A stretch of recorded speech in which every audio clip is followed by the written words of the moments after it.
My dad is furious because my mom started seeing other people in the open marriage that he initially wanted. My parents got married when they were super young. My dad knocked up my mom and their parents married them off. My grandfather was able to set up some business for my dad in a big city, and they moved here soon after my birth. My mom grew up in a conservative southern town, where she was taught to be a submissive wife. And even after moving to the big city, she didn't spend much time socializing. She had no friends and never went out. My dad was only there to provide for us. He was always away on business, and he wasn't there as a husband for my mom or as a father to me. My dad made a lot of money, so we never lacked anything. Growing up, I became my mom's best friend. We would talk about everything.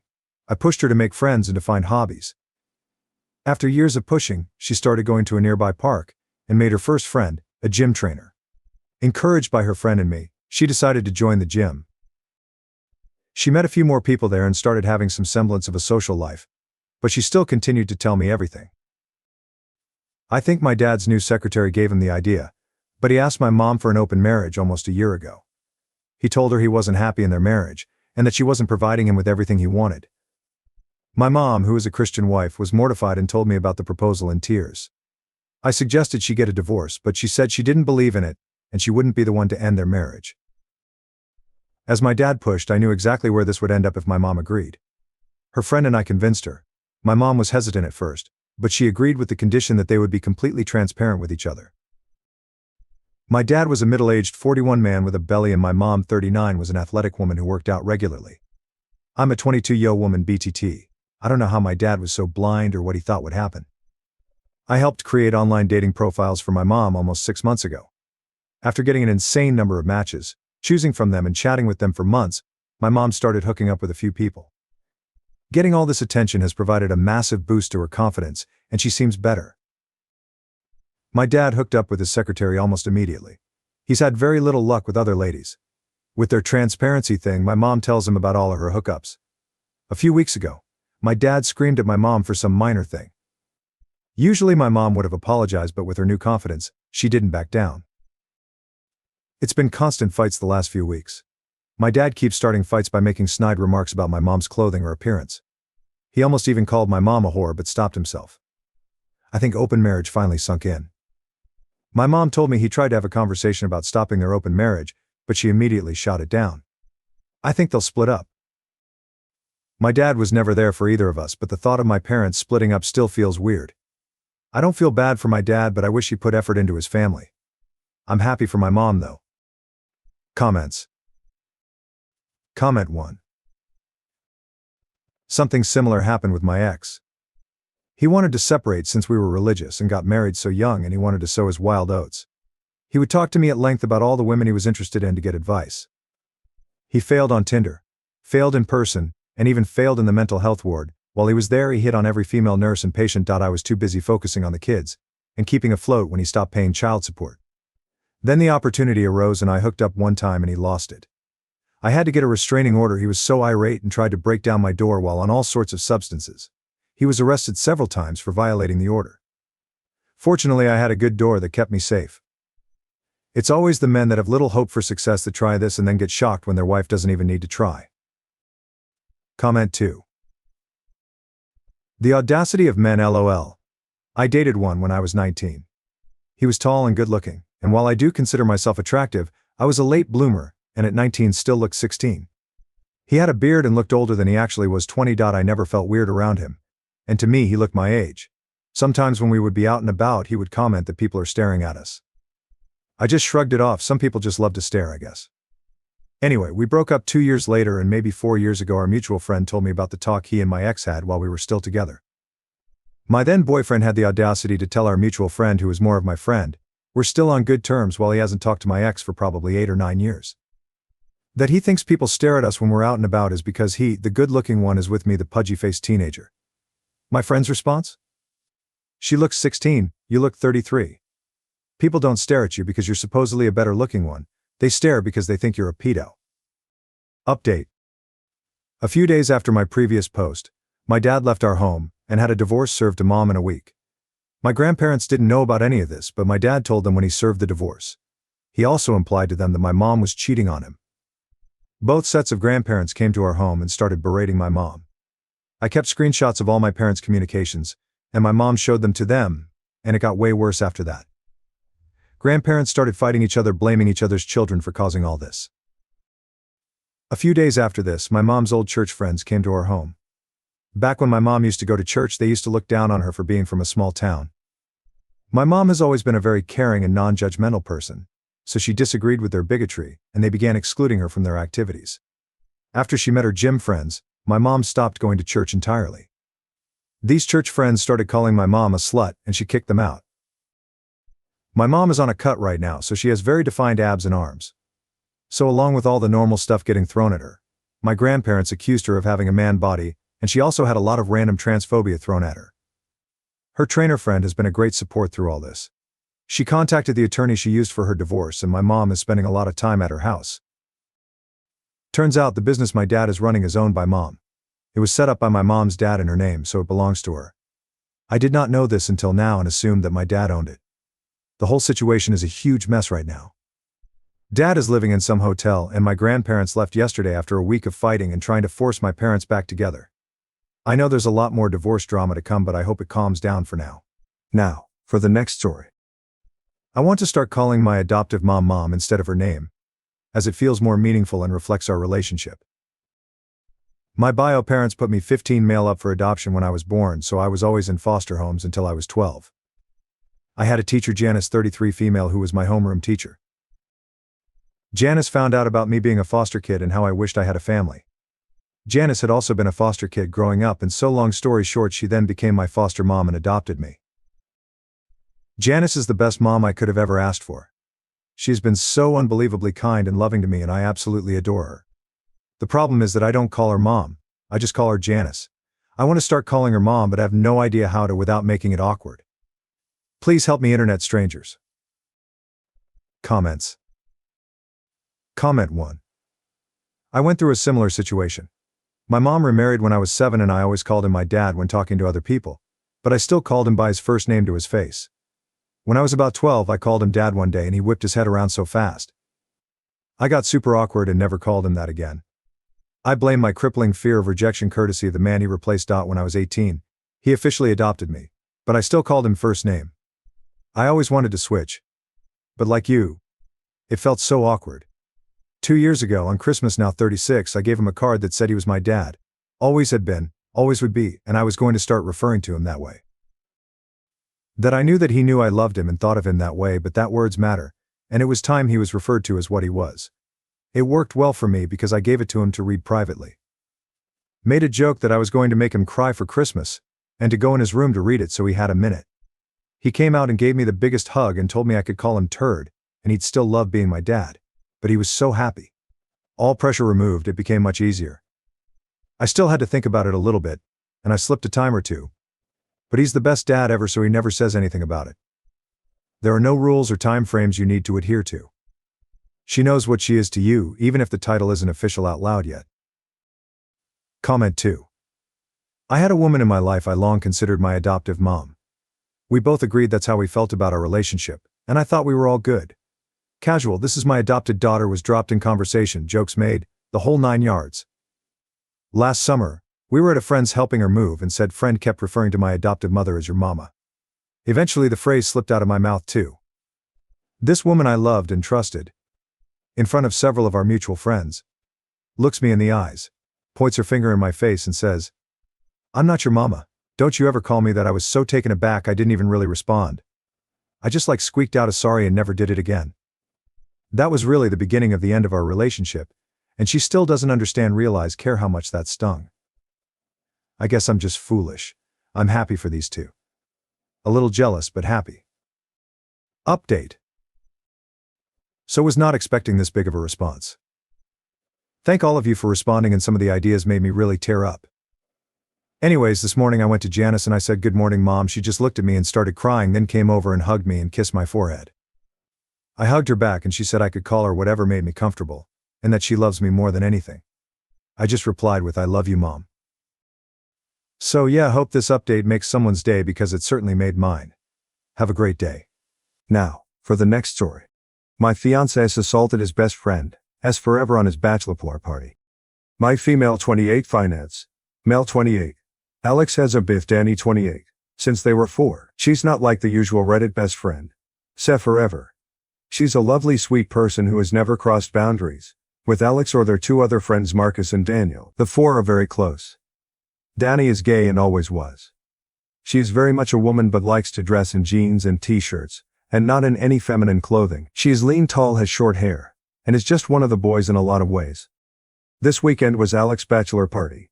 All 4 plus 2 other of Alex's friends went along. It was to a coastal town that's well known for hosting bachelor and bachelorette parties, but there's no strip club or anything. They stayed in a BB, and have scuba diving and kayaking planned. First night went okay, dinner, restaurant, and nightclub and home. Last night was the issue. They did the nightclub and headed back to the house. Marcus and Daniel, who are both single, brought back 2 girls from the nightclub and got busy in their bedrooms. The rest were drinking in the living room, but things got a bit loud, and the 2 friends started complaining that they didn't get to go to a strip club, and never got to see an ass. They were blaming their wives and calling them names. Danny told them to shush as it was ruining the mood, and they both thought it would be funny if they saw Danny's body naked to make up for it. The thing is, Alex joined in and they stripped her. She was screaming loudly and Marcus and Daniel came running and rescued Danny, and put her in the bedroom with the girls and had a fight with the 3 men. Daniel doesn't drink due to a chronic medical condition and the medication he is on, so they packed up and took Danny and the 2 girls and left the other 3. Danny was hysterical and Marcus wanted her to go to the police but she wouldn't. She was afraid to go home, so they ended up dropping the girls off and taking Danny to her parents, which was an hour away. Marcus was at my door at 7 a.m. this morning, and he told me what happened, that if he ever sees Alex again, of how things could go. He told me that if he can convince Danny to press charges he will. Then he left. Alex returned about 3 this afternoon. He was acting normally until I told him Marcus has visited. He was very nervous and tried to play down what happened as a joke that got out of hand. I'm devastated. I heard him out, but he knew I wasn't accepting what he was saying. I told him Danny may be going to the police, and he got very panicked and pale. He said she had him blocked and he wanted to go talk to her. I told him she wasn't at her place as she was too afraid he or his buddies would turn up there. I asked him to leave and he didn't want to go, but I insisted. He was crying, saying it was a prank that got out of hand. I heard him out only as a courtesy to our 2-year relationship, but I'm done. I don't know this man. I don't know if I should reach out to Danny or just do nothing. Marcus and I have been in constant contact, and he agrees that I have no option but to end things. I don't know where to start with canceling everything as the wedding was in 5 weeks, but it seems trivial compared to what Danny is going through right now. Marcus is convinced that Danny is going to the police after talking to her parents, so I think Alex is in trouble. I can't support him on this. Maybe I'm wrong, as he was drunk and probably had taken other things, but this was his friend from age front. How he did this to her. I've not blocked Alex, but I've not replied or picked up any of his calls. Comments. 1. He knew I would dump him for cheating, so he took everything he could get his hands on. 2. X's letters shouldn't go to the trash, it should go to Danny's lawyers. Update 1. It's been a terrible day. I can't reach out to my friends yet as I'm ashamed. I did tell my parents and my brother, and they have been wonderful. My brother brought his friend with him when he came to stay, and today both of them packed up every bit of my ex's stuff and took it to his parents' house. X was there and just asked if that meant I was finished with him, and my brother said yes, and did he really expect any other reaction? His father intervened and told X not to say anything more. He told my brother to tell me to contact him on canceling the wedding. I'm not contacting his father ever. My parents are handling canceling the wedding, and my father got into my cousin, who is a lawyer, and he is going to help and advise me as needed. I have to disentangle myself from X on Lisa's bank account savings and such, although my brother made me transfer all of my money from joint account savings and daily accounts to my own account. It's a mess. I tried to ring Danny, but she isn't up for speaking to anyone, so I just texted her that I was there for her, and that I had broken up with Alex. She hasn't replied and I don't expect she will. She's in a bad way apparently. Daniel spent 3 hours with me today. There's a lot going on, but I'm afraid to say too much for fear of damaging any court case. Just to say there are 2 videos of the incident. One by Jeb, one of the 2 friends. A lot of it is chaotic, but the last part is clear and telling apparently. The owners of the rental house apparently have gotten involved and have footage, but I can't say more. When Marcus left me, he went to both those guys' wives and told them what happened. Jeb's wife has been very helpful apparently, and she is split from him. The other guy's wife too has left him. Things are going how most of you want them to go, that's all I will say. Well, I will add it was worse than what Marcus shared. Daniel told me that before Danny found her style, she had long hair and dressed feminine, and was stunningly beautiful, and all 3 of them were in love with her as teens. Alex took her rejection very personally apparently, and Daniel says he was angry and bitter for a couple of years, but hid it from her. The thought he had gotten over it, But Daniel feels this smacks of revenge against her. Scary if this is true. I have and continue to receive hundreds of texts from Alex. He told me his father told him to stop texting me, but he can't. I haven't replied or blocked based on advice. This is very hard and I don't know what way all this is going to end up. Sorry about any mistakes and typos, I'm not doing well. If there's more I will post again if I'm able. Update 2. ET2. I got a call from Danny. Daniel has been ever present, and I'm guessing it was because he knew she was going to call. There's a lot more to the story. The first night was normal as I said, but in the Saturday Alex, Jeb and their friend decided not to go scuba diving with Danny, Daniel and Marcus. Donnie was feeling very hungover and gave up after an hour and went back to the Airbnb. She walked into the living room to find all three guys engaging in sexual acts with two women. Jeb shouted at her to get out as this was costing them a fortune. The women were escorts. She left and went back to the boat, and only told Marcus what she saw. When they all went back later, Alex told her to not tell me as it was just his last bit of freedom. She told him she was disgusted with him, and that he wasn't free. She told him she would have to think about what to do. Marcus convinced her to stay another night as he and Daniel had met the two girls the night before, and were seeing them again that night, and if Danny wanted to leave then Daniel would have to take her as he was her ride. And schema. There wasn't public transport in the tiny town. So Alex cheated as did the other two. Marcus told their wives that morning but not me. He was going to do it in stages as he knew I was in shock. The actual assault went further than Marcus told me also, and while Alex hadn't actually done anything beyond pulling off her clothes, unlike the other two, he stood by and watched and did nothing to help her. She said she thought he had taken shrooms earlier but couldn't be sure. Marcus and Daniel did rescue her, but things had already escalated. She went to the police immediately she got to her parents. The Airbnb owners had also gone independently when they saw the footage. All three men are facing the consequences of their actions. Danny told me she was sorry she didn't leave tell me immediately like she wanted to do. She is very distraught still. I didn't want to make things worse for her. I don't think I am needed for any legal proceedings, so I finally blocked Alex and his parents. The wedding is cancelled. And I'm just starting to disentangle myself from Alex on bank accounts and such. Here's my issue. I'm feeling very angry towards Marcus. It feels like he didn't really care about me. He stopped Donnie from telling me so he could continue to shack up with the girl he met. He apparently feels guilty because if they had left Danny would not have been attacked. He didn't do me the courtesy of telling me that Alex cheated that morning like he did with the other two wives. It's not like he was sparing my feelings, because my ex assaulting another woman was a pretty damn bad thing to hear. He didn't tell me the full extent of the attack. Danny is still unsure if Alex wasn't just waiting his turn, or all he was going to do was watch. I should have been told that ASAP. And not from Danny because the conversation was incredibly difficult for her. Daniel didn't know about the escorts at all, and didn't know Marcus hasn't shared the full story of what they saw when they burst in. Daniel has been my rock. I need some perspective here. Is it okay to be angry at Marcus? Is it misplaced anger? I'm pretty angry at Alex though, and that's all I feel towards him. Can anyone give me a different perspective I'm missing? Marcus and I had been in constant contact. He's already back at work so it was messages, texts, and occasional calls. He actually visited last night but I didn't open the door to him. Daniel is saying whatever I feel right now is okay. But I think he's just placating me. I don't know who to trust anymore.